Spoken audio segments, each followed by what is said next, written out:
Flamengo prepara a maior janela de transferência do ano, cogita emprestar Michael para o Cruzeiro e De La Cruz deve desfalcar o Flamengo por pelo menos 15 dias. Mais um problema aí para o Filipinho resolver.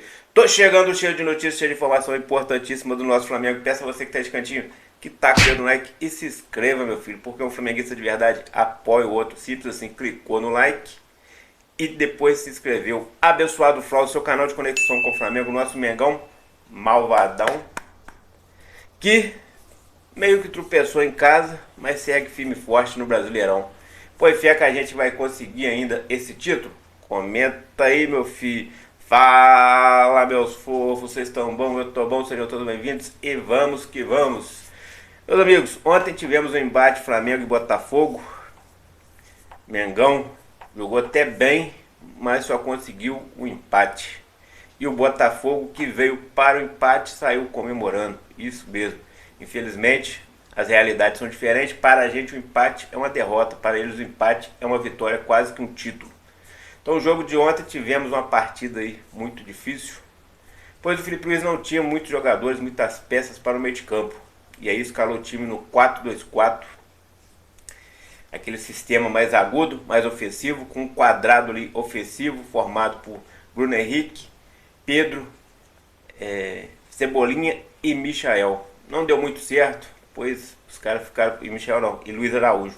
Os caras ficaram meio perdidos ali, com o Luiz Araújo tentando fazer a função de meio de campo, às vezes Cebolinha fazia a função, ficou tudo destroçado. Mas a gente ainda assim conseguiu ter muito volume, principalmente no primeiro tempo, conseguimos fazer um bom jogo, finalizamos bastante, finalizamos 8 vezes, mas não conseguimos fazer um gol, essa é a verdade. E aí o que aconteceu? Terminamos o primeiro tempo empatado, no segundo tempo começam as mexidas, Filipe Luiz tira um, tira outro, e aí ficou explicado também porque ele não utiliza tanto o Matheus Gonçalves, né? Porque quando ele tirou ali o Bruno Henrique e o Pedro, ele colocou o Juninho, que era a Babi, e o Matheus Gonçalves. O Matheus Gonçalves entrou com uma fominha demais. Inclusive o Filipe Luiz até falou disso aí na coletiva, né? Que ele é um jogador que é muito fominha, né? Não falou com essas palavras, mas estou explicando aqui. E sobre o Querababa, esse aí não tem jeito, esse foi a pior contratação que eu já vi. Acho que é pior até do que o Carlinhos. E com isso aí a gente viu o Flamengo terminar o jogo empatado. Não dá pra falar quem foi o melhor em campo, porque todo mundo jogou mais ou menos. Mas ainda assim jogamos melhor do que o Botafogo. E sorte nossa que o Botafogo também tinha desfalque no meio de campo, senão ia ficar um vazio danado. Eles iam aproveitar isso aí com o meio de campo deles e a gente poderia ter sofrido o gol, que quase sofremos se não fosse o Rossi fazendo grandes defesas. Aliás, o Rossi fez um lançamento lá para o Cebolinha, que eu acho que se botar o Rossi como 10 vai trazer mais resultado do que colocar o Luiz Araújo, do que o próprio Arrascaeta e companhia. Porque o cara consegue jogar muito bem com os pés, mas tem que ser goleiro, né? Então, fazer o quê? A verdade é, meus amigos, que após o jogo aí ficou nítido, o Flamengo precisa de reforço, porque quando o Flamengo perde uma peça que faz a ligação ali, acaba o time. Detalhe, contra a LDU, muita gente, principalmente a imprensa paulista, falou que o Flamengo jogou com a menos com o do Arrascaeta. E ontem falaram que o Flamengo jogou mal porque faltou a Arrascaeta. Então não dá para entender. Eu acho que você faz parte, pessoal, comentar para poder causar uma confusão no clube. Mas a verdade é que quando sai um jogador do nível do Arrascaeta, do Pedro, quando o cara do nível do Cebolinha, do Michael não consegue render, o Luiz Araújo também, ontem jogou fora de posição, né? Quando esses caras não conseguem render, o time cai muito de produção. Mas ontem a gente não tinha o Gerson, não tinha o Pulgar e não tinha também o Arrascaeta. Então o nosso meio de campo estava muito desfalcado. E ali é a parte, né, do motor que faz o time funcionar. Começa a jogada, coisa e tal. Visando isso, Filipe Luiz, no meio do segundo tempo, improvisou, adiantou o Léo Ortiz, colocou o Danilo na zaga. Tudo isso é para tentar, né, ganhar o meio de campo ali, para poder ver se saiu alguma jogada boa para realmente sair o gol. Então o Filipe Luiz tentou de tudo, mas viu que não dava, porque o Botafogo estava muito fechado. O Botafogo fez duas linhas de 4 defensivamente. Então o Flamengo passava pela primeira linha ali, que era formada pelos pontas e pelos volantes. Tinha a segunda linha, que era dos laterais e do zagueiro. Isso aí atrapalhou muito e não saiu o gol. Isso é desculpa? Não, porque o time tem que saber quebrar essas linhas, mas não conseguiu. E tinha jogador qualificado para isso, né? Cebolinha qualificado para isso, Michael, Bruno Henrique, Luiz Araújo, mas mesmo assim não conseguiu. E a bola quase não chegou no Pedro, Pedro não conseguiu fazer praticamente nada. E o Felipe Luiz tem que rever esse esquema tático aí. O Flamengo é um time top, mas quando perde uma ou outra peça, o time desanda. Mas dos males o menor. E após o jogo, rumores de contratação começaram a circular. É sempre assim, né? Aquela fumaça, aquela cortina de fumaça para poder encobrir os erros. Mas aí o Flamengo disse que vai ao mercado. E segundo José Boto, jogadores como Malco e Marcos Leonardo, ex-Santos, que hoje são jogadores do Al Hilal, o Flamengo vai tentar de todas as formas a contratação desses jogadores para reforçar aí as pontas. São jogadores, né, que têm uma característica mais ofensiva até do que o Cebolinha, do que o Michael. Eles têm o estilo do Bruno Henrique e são mais novos. Então o Flamengo vai tentar esses jogadores junto ao Al Hilal. São jogadores caros, mas o Flamengo vai tentar porque o Al Hilal quer fazer uma reformulação do seu elenco. Lá no Al Hilal acredita-se que tem que reformular, trocar algumas peças e trazer jogadores mais midiáticos. Aí eles querem mais mídia do que futebol. Então o Flamengo pode se dar bem nisso aí e conseguir bons negócios aí no meio do ano. Além desses dois aí, o Flamengo vai contratar mais alguém? O Flamengo vai contratar, tem que contratar um meia para a posição do De Arrascaeta.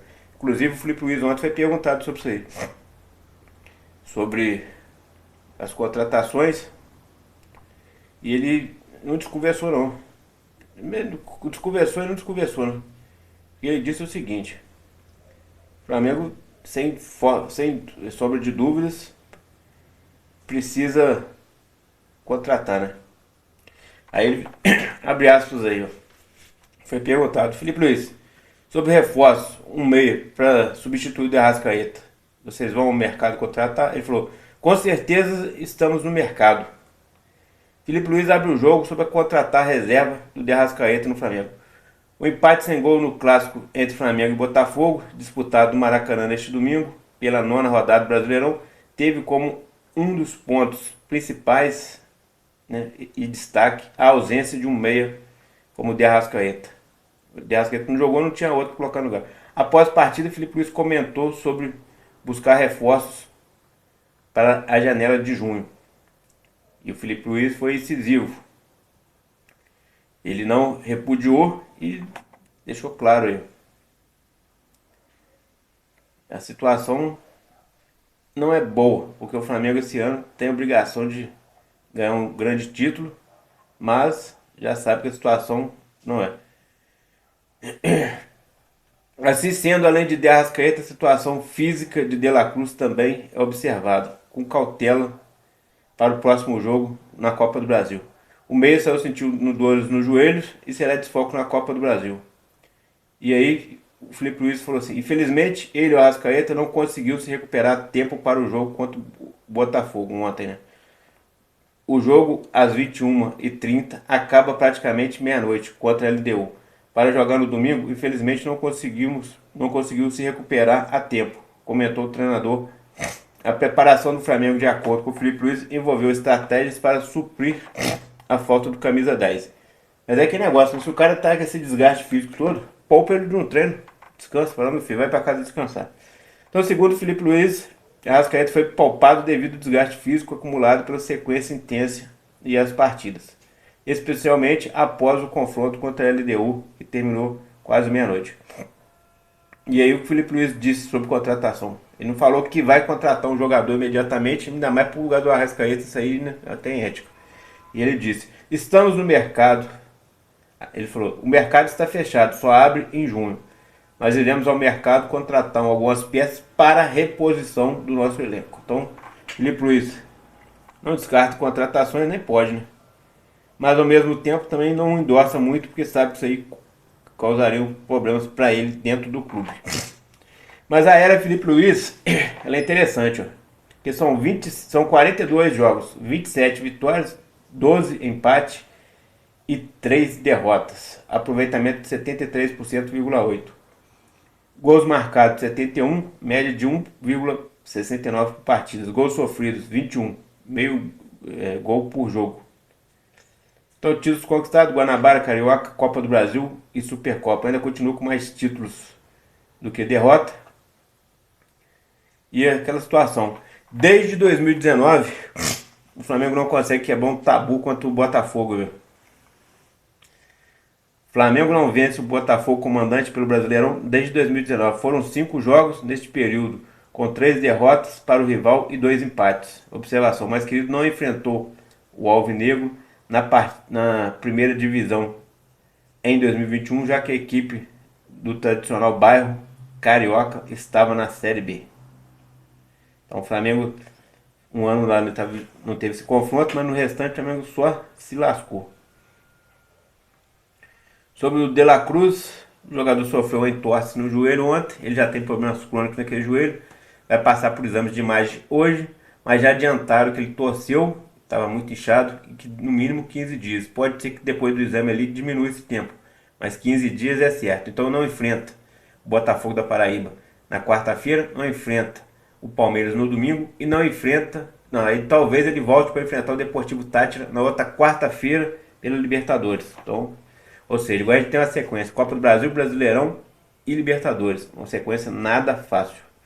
E sobre o Michael, Flamengo cogita emprestar Michael ao Cruzeiro para tentar ali abrir espaço na sua folha salarial, já que o Cruzeiro arcaria com o salário do jogador, e também ter espaço para rodar elenco. Essa informação saiu aí nos portais ontem, como RTI Sport, e a gente foi em busca de apuração. E a informação que a gente teve lá do Flamengo, o Flamengo não pretende fazer nada disso. E lá no Cruzeiro também não existe essa expectativa de pegar o Michel por empréstimo. Até mesmo que o Michel já jogou mais de 7 partidas pelo Flamengo, não seria utilizado no Brasileirão. Inclusive, lá eles não têm tantas competições como o Flamengo, então o jogador não teria tanta utilidade. O salário do Michael com as luvas, né, que o Cruzeiro teria que pagar isso integralmente, dá na casa de 2 milhões. Ou seja, o Cruzeiro teria que pagar um salário alto para um jogador que eles quase não usariam. Então foi descartado isso aí, tá? Isso aí foi desmentido. E segue o baile. E a classificação no Brasileirão aí ficou da seguinte forma: Palmeiras, que cumpriu o seu dever, fora de casa, venceu por 2-1 de virada o Red Bull Bragantino. Inclusive o Palmeiras, que tem um bom time, mas ainda assim abaixo do Flamengo, consegue resultados melhores, mesmo jogando mais feio, jogando pior. O Flamengo joga com mais raça, com mais vontade, mas não consegue o resultado. O Palmeiras vai lá, joga, parece que está até desanimado, mas no final eles ganham. Isso que é impressionante. 18 pontos, 22 pontos, primeiro lugar, Flamengo em segundo, com 18. Cruzeiro e Bragantino aí, dividindo a terceira e quarta posição, também com 17 pontos. Ceará e Bahia, também com 15 pontos. Ceará na quinta posição e o Bahia na sexta. Fluminense com 14 pontos na sétima. Corinthians com 13 pontos na oitava. Atlético Mineiro também com o mesmo 13 pontos do Corinthians, só que na nona posição. Botafogo e São Paulo também com 12 pontos, só que o Botafogo está em décimo e o São Paulo em 11º. O Mirassol em 12º com 11 pontos. O Vasco na zona de rebaixamento, que é o lugar dele, que ele sempre gosta, com 10 pontos. O Fortaleza também com 10 pontos na zona de rebaixamento. O Internacional também com 10 pontos na zona de rebaixamento. Ou melhor, não estou na zona de rebaixamento não. Mas era para estar, né? Entrando na zona de rebaixamento agora sim, o Vitória com 9 pontos. O Grêmio também com 9 pontos. O Juventude com 8 pontos e o Santos com 5. Foi um erro aqui, tá? Tanto o Vasco, Fortaleza e o Internacional não estão na zona de rebaixamento. Mas poderiam estar, né? Porque a pontuação deles é de quem estaria lá. O Santos está ajudando todo mundo aí ao saco de pancada do campeonato e segue o baile. Então é isso aí, meus amigos. O Flamengo ontem deixou escapar uma vitória dentro de casa e quebrar esse tabu. E agora o bairro está comemorando como se tivesse ganhado um título, porque empatar com o Flamengo para eles é um título, é muito importante. Abençoado, Flá. Aqui é nosso Flamengo. Taca o dedo no like, se inscreve, tamo juntão. Valeu, amigos. Fui.